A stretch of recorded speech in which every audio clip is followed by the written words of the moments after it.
S3CR1TY Lev3L, V3RM1LL10N, N0N0F0RN0C1V, Phil3num3R, GX8810, B467. W małpka RDP małpka RTM 3 NT megabajtów 3R 7 32-16-12 TH1SD at T at 1SR3163D UND3RD0 Mini 0 NS3 Cur 1 ties active 5812 942. 0R1Z access to data will be punished T0 TH 3 full extent of the 3L at W. B3G1NP1AYB at CK. Luvuvu glanced at the timer on the wall of the stateroom/conference room he was sitting in. T-4 hours. He had to admit he was nervous. Every half hour or so, the ship would be scanned by unknown sources from at least 4 different angles. The gunnery officer had told the captain and Luvuvu both that if the Confederacy fired any weapons, the Bright Sea Explorer would have been dialed in to pinpoint accuracy. When the captain mentioned that there was no hint of any weapons platforms or other threats to the Explorer, the master guns mentioned that there were no scanning platforms that the Explorer's instrumentation could detect either. The Explorer was a risky endeavor.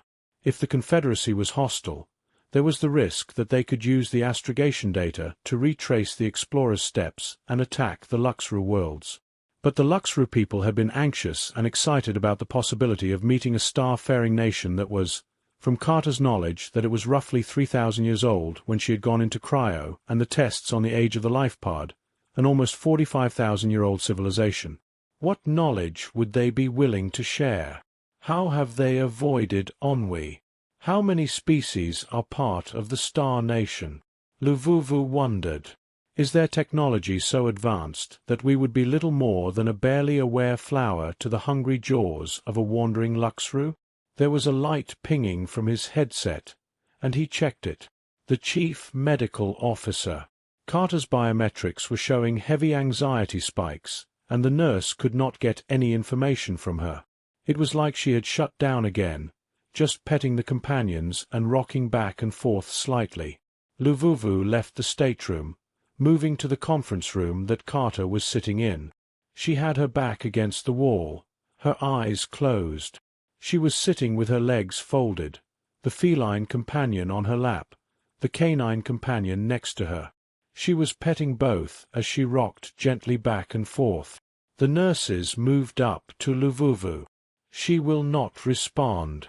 Her anxiety metrics are high. We called you, one nurse said. Luvuvu nodded. He moved over in front of Carter and sat down, his 4 knees only a few inches below his eyes. "Do you need assistance?" Luvuvu asked. Carter's eyes opened, and Luvuvu realized she had been trying to bleed off the anxiety by leaking fluid from her eyes, which she called crying, and the medical tests had shown allowed her to release hormones to allow her to stabilize her emotions. "I just realized something," she said softly. She closed her eyes and rocked slightly back and forth. "What is that?" Luvuvu asked. "When I left for the Precursor Autonomous War Machine Conflict Zone, it was called the Terran Confederacy of Aligned Systems," she near whispered. Luvuvu realized it immediately. "Your people founded it, and now you are not listed in the name," Luvuvu said. Carter just nodded, radiating an aura of misery and loss. "No matter what, Forerunner Carter, the Luxru people are with you. No matter what your decision," Luvuvu said. He patted her hand where it rested on the head of the canine companion. "You are not alone in the universe." "It feels like it," Carter said. She shuddered. There were 9 billion Terran descent beings in this system. Her highly expressive face changed expressions as the muscles tightened or relaxed. Luvuvu's implant notified him that it was high stress. "Your scans showed nothing. Nothing in orbit. No energy signatures. No communication signals. Nothing." She shuddered. "I'm afraid that something terrible happened and I slept through it," Carter said. Luvuvu just patted her hand again. "You will not have to be alone. You have the companions, and you have us, and you have your digital companion." Carter looked up. "Thank you." The counter had updated twice. Once, at the 74-hour mark, it had suddenly halved. At the 12-hour mark, it has suddenly dropped to 9 hours. Now the minutes were ticking down. Luvuvu stood on the bridge, next to the captain, feeling the stress of the moment.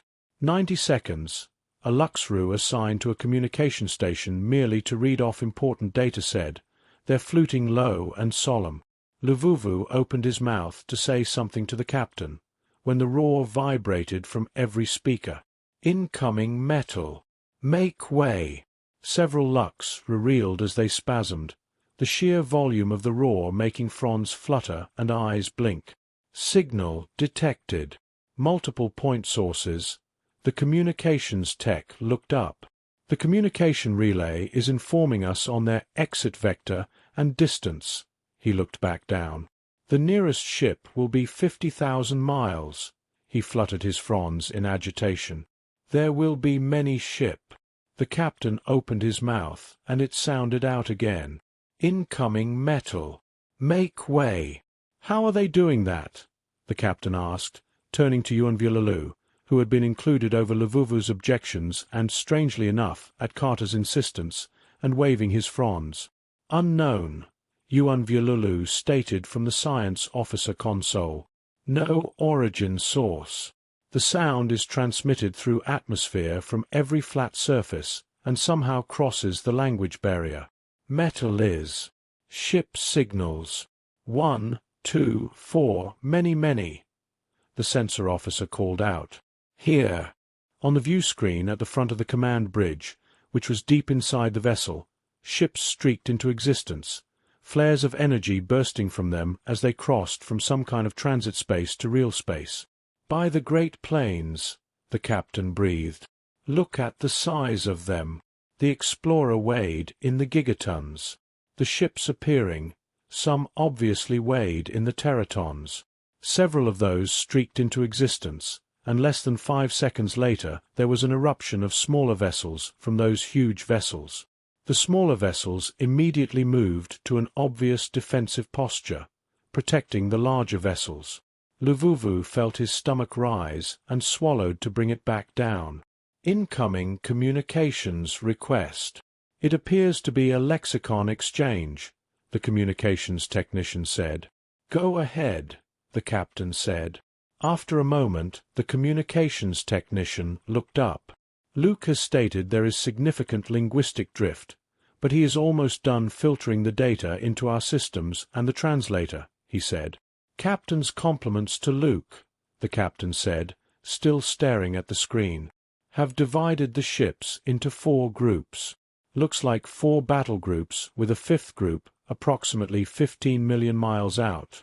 Total ship amount is," the Luxru swallowed, 319 ships, not counting the parasite craft torch ships, which make up over 1,000 additional ships.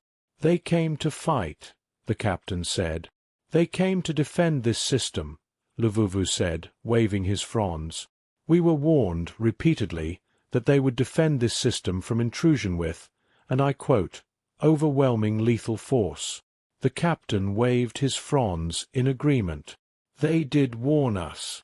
Contact has transmitted lexicon and translation are ready on their end," the communications expert said. He looked up. "Luke has reported we are ready on our end. Open channel. Audio and visual both. Main screen turn on," the captain said. The channel opened and the visual came in. The image had the crystal-clear quality of being taken in vacuum. The beings beyond were all in armored vacuum suits, with stripes and dull colors on them that Luvuvu theorized signified rank, position, and occupation. The 3 standing in front of the camera had their faceplates transparent. A massive insect, easily the size of a ground vehicle, a short furry canine-like being, and a 4-armed, 4-legged creature with a long lower body and a transparent upper helmet that showed multiple eyes. I am Admiral of the Iron, Upper Decks, Ch.41, Commander of Task Force Reaper, Confederacy of Aligned System Space Force Navy, the huge insect stated. Luvuvu knew that Carter had stated that some of the insect people known as the Trinidad were large, but the sheer size and aura of command radiated by the massive insect was almost overwhelming. You are at the edge of space claimed by the Confederacy of Aligned Systems, at the edge of a system claimed by, protected by, and listed as no entry by the Confederacy, the massive insect said. State your purpose. Luvuvu stepped forward, motioning at the communications technician. We have someone in need of assistance, he stated. Another window opened up to show Carter, who was in a chair, bent forward slightly, petting the head of the canine that rested on her lap. She is in extreme psychological and emotional distress, Luvuvu said, separated from her people by time and distance. Luvuvu could see that several beings on the bridge of that ship had started to stand up from their seats, only to quickly sink back down, turning to stare at the cameras. Even though it looked like they were staring at Luvuvu, he knew that they were staring at the image projected on their own bridge. We have another being in need of assistance, Luvuvu stated. Luke rezzed into being next to him, the hologram emitter spinning up to project the digital being onto the bridge, so the digital being could be seen by the cameras. He is also in emotional distress, separated from his people, Luvuvu said. Luvuvu stared at the giant insect. May we come in?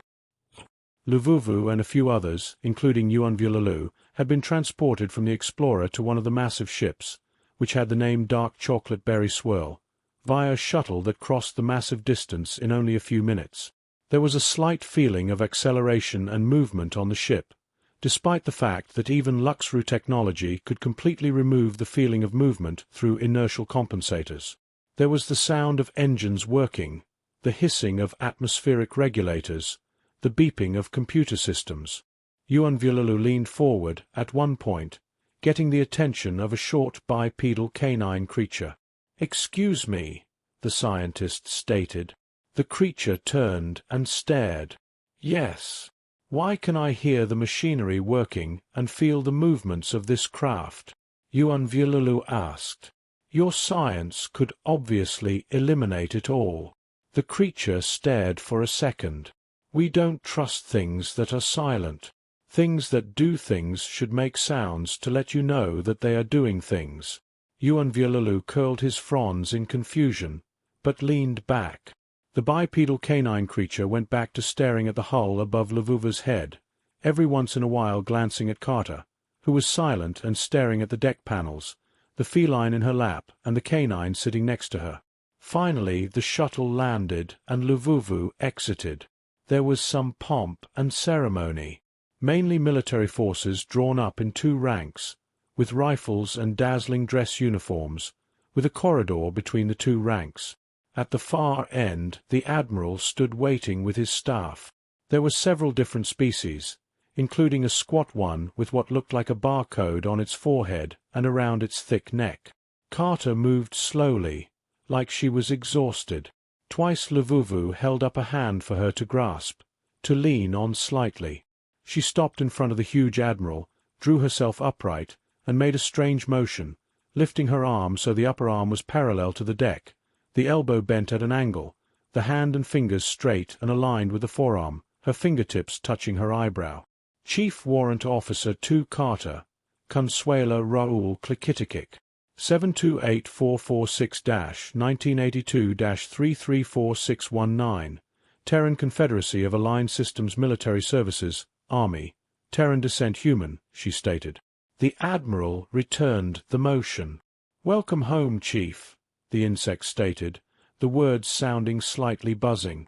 He motioned. "If you would follow me. The medical techs would like to examine you before we go any further," he stated. "Additionally, we have a russet-manted therapist and a Trinidad spirit healer for you." "Thank you, sir," Carter said. Introductions were then made. Luvuvu memorized the species names: Tuknaren, Telkan, Lanaktalan, Trinidad, Mantid, Canine nobilis, Feline nobilis, Kobold, Rigelian, Pubvian. While Carter was sent to the medics, the companions accompanying her dash, the Admiral led them to a briefing room. The seats were strange, but the Luxru just straddled the bench-like seat and lowered themselves. There was silence for a moment. The Admiral removed a short box, opened it, removed a stick that he stuck between his mandibles, and lit the end before putting the box and igniter away. He inhaled deeply, then exhaled a cloud of smoke that was whisked away by the environmental systems. "I'm a simple Trina ad," the Admiral said, looking around. He took another puff and exhaled smoke again. "Where did you find her?" Yuan Vululu pushed forward a data wafer. A deep space salvage crew found her life pod drifting in deep space. She had drifted through our core systems and was heading into the gulf between galaxies. The Admiral nodded. Her life pod used some kind of stasis field to maintain integrity. Apparently, the stasis field allowed the pod to avoid damage or even aging. Once it detected the salvage ship, the field was withdrawn to just Carter herself, inside a cryopod, Yuan Vululu said. Once we recovered her, Yuan Vululu curled his fronds in agitation. We subjected her to tests to determine if she was sapient and sentient, since she had very limited reactions to stimulus and repeated the same phrase over and over. Name, rank, identification number, branch of service. The large reptilian, kobold, stated. Yuan Vululu waved his fronds in agitation and agreement. Yes.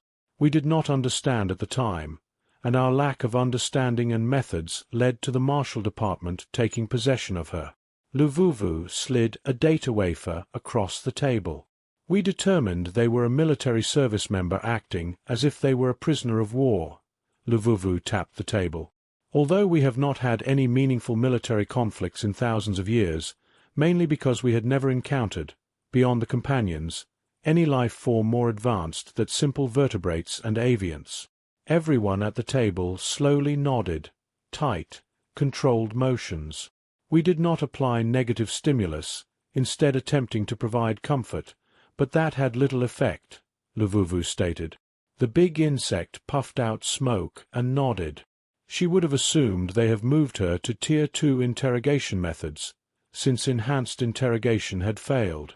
That was my department's conclusion, Luvuvu admitted.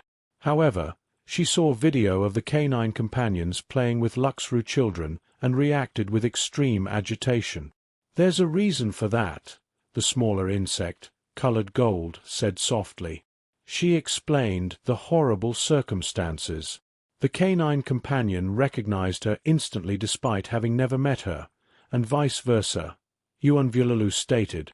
The presence of a companion eased her emotional discomfort to the point that psychic inhibitors and protections could be used at low power instead of having to use specifically designed equipment. The friend's effect.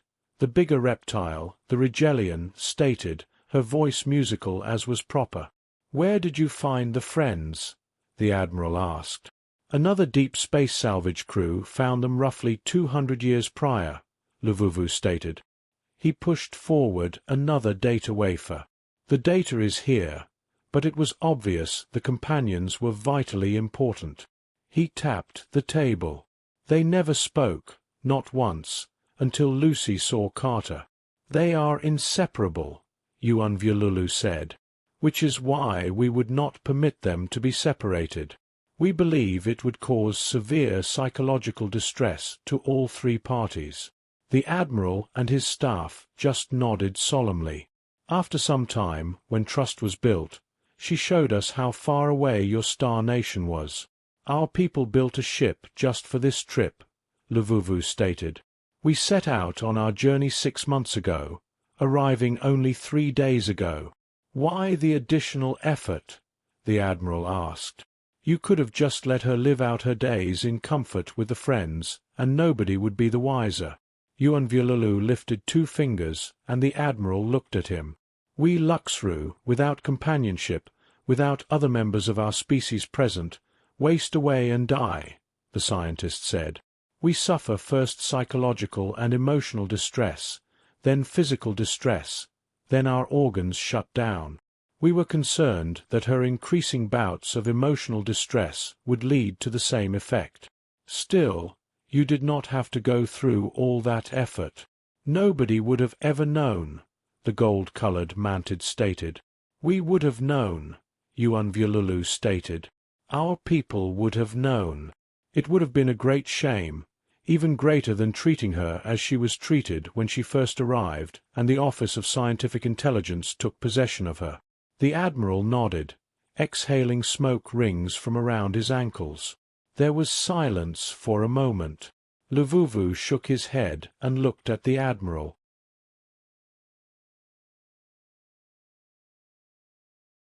"I'm a simple Luxru, Director of the Marshal Department," Luvuvu said, echoing the insectured Admiral's words. He wrapped his arms around his barrel-like body. Carter said there were 9 billion of her people in this system alone. What happened to them all? There was a slight feeling of uncomfortableness at the table. "The Terran Xenocide event," the Admiral said slowly. "Her people were xenocided?" "How?" Yuanvuilulu said, incredulousness in his fluting speech.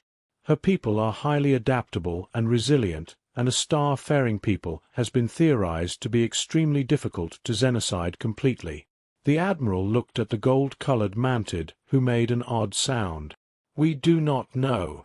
We were locked in a 4-way war at the time. According to ancient records, the Terrans died en masse across the galactic spur, virtually at the same time," the gold stated. "Despite decades, centuries of research afterwards, we were never able to determine the exact method. Beyond the archaeoreversion attack," the kobold said, "but that only accounted for roughly half of the deaths." The gold nodded. "It was a multiple-point failure." She gave a slight chittering laugh. "Humans were very big on avoiding single points of failure." "Can she return to her home system?" Luvuvu asked. "She said it was a place called Terrasol." The Admiral shook his head. "Terrasol is gone, lost in the Second Precursor War.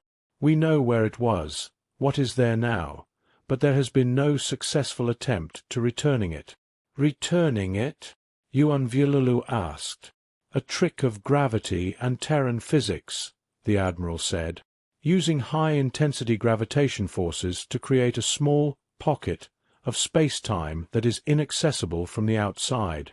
"They're trapped inside," the Rigelian said. Luvuvu sighed, a long, low fluting sound of despair. "Then I fear for her." Yuanvuilulu made the same sound in agreement. "She is alone in the universe." The Trina nodded solemnly. "It must be terrible for her," Yuanvuilulu said. He blinked the eyes that faced the Admiral and his staff. "She is in need of assistance that, it appears, cannot be provided." "We will provide what assistance we can," the Admiral promised. Admiral of the Iron, Upper Decks. Ch.41 looked at Torx to Stranger in his own briefing room some time later. "They're an odd bunch," he stated, lighting a cigarette. Torx nodded. "Colorful bunch, though." Commodore Grawker nodded, rubbing her forearms as she tensed and relaxed them, trying to bleed off the stress of a first contact. Their lexicon and encyclopedia, as well as the records, showed that they're largely alone. "Was astrogation able to figure out where they're from?" the Admiral asked. Grawker nodded again. "There were several frames that didn't get properly scrubbed that had navigation stars still present." She brought up the holo-emitter in the middle of the table and showed the lower section of the long dark. "Out here, near the intergalactic gulf. Think they were an Atrekna slave spawn or servitor race?" the Admiral asked. "No chance," Chief Medical Officer Scampers with scissors stated. "Their history goes back several 100,000 years, as far as archaeology is concerned. They were migrating herbivores on fairly large plains until an ecological collapse forced them to use their brains to develop agriculture. When the Second Precursor War went down, they were at about the Bronze Age. They developed rather rapidly for an herbivore." She tapped a few icons and brought up a planet scan. There's marking that their homeworld was hit by a PWM about 100 million years ago, but other than that, it's too far out, just beyond what we know was PWM territory. Too far out to act as a resource hub, Commodore Grawker stated. Exactly, Scampers stated. Admiral Grok gave a long sigh. Technologically, numerically, and geographically, they are not a threat to the Confederacy. If they want to break contact and return home without any further interaction, the Confederacy has nothing to worry about. So, it's doubtful these are the group responsible for the missing ships? Grawker asked. The Admiral shook his head. There's no way the civilization that built that little explorer jumped an entire Confederate task force and eliminated it before it could get off a message torpedo or data squeal, much less avoid leaving any wreckage behind. The Admiral puffed on his cigarette. I knew the task force commander, and I served on the Dominion of Terror. That thing was a second precursor war, supermassive war steel Mark V hull. Outside of the Confederacy, there's nobody we know of that could take the Dominion out, even if they caught it alone and unpowered. The Gold, Talks, gave a long sigh. So, we're still no closer to figuring out what's happening? The Admiral shook his head. No. Talks looked around. There is something else we need to discuss. The Admiral nodded slowly, feeling the urge to light a second cigarette. The prophecy of seas that which may or may not be. The Gold nodded. It matches. It matches exactly, once you get past the flowery language. The Admiral stood up, swinging his blade arms as he paced back and forth. That doesn't bode well for the Confederacy, he said after a long moment. No, it does not, Talks stated. She cleared her throat. Ere the hammer doth ring against the metal/metal of the Confederacy. Hear the hammer's ringing sound out across the galaxy. Hear the sound of summoning in the hammer's ringing. What fearsome predator is summoned by this fell tolling? What terrible creature, awake from its slumber, stalks close? Where in the hammer's ringing? The dead rise from their graves, revealed to be but sleeping, attracted by the hammer's ringing. She sat back down, cleaning her antenna. Scampers tapped the icons, bringing up a view of Carter. She rotated it so that Carter faced away, then tapped 2 more icons. Carter's hair vanished, revealing the back of her skull and neck. The Admiral stared for a long moment, dropping his cigarette but in the reclaimer and lighting another. Commodore Grawker cracked her knuckles. Commander Hrunvrat rolled his shoulders, the Tucknar's heavy muscles almost hiding his neck. Talks cleared her throat again and pointed at the image with one blade arm. Lost against cruel metal in a herd's starry field. 3 green eyes burn crimson for the dead. Ashes, ashes, her people all fell down. Red eyes blink and close, opening for a new day. Sleeping and still found by those unknown. 2 red and an amber silently speaks. A friend on each side of 2, 3 bonds that bind. 2 amber and a red shine in the dark. Lost in time but found by singers. A green and 2 ambers shows the path. Time past/past without moving for the lost. 2 green blinking sleepy eyes atop an amber coal. Returned to those who remember the sleeper's people. The dead awaken from their long slumber. As the hammer rings against a friend's metal/metal, those sleeping and lost will reveal their face. Behold what the malevolent universe hath wrought. As a birthing scream is heard by all. Talks sat back down. In the hologram, the back of Carter's neck showed. There was the standard ancient multi-adaptive cyberjack at the back of her skull. Below that were 3 simple little lights. Horizontal bars with rounded ends. The bottom light was amber, a steady, unflinching color. The top 2 burned a solid green.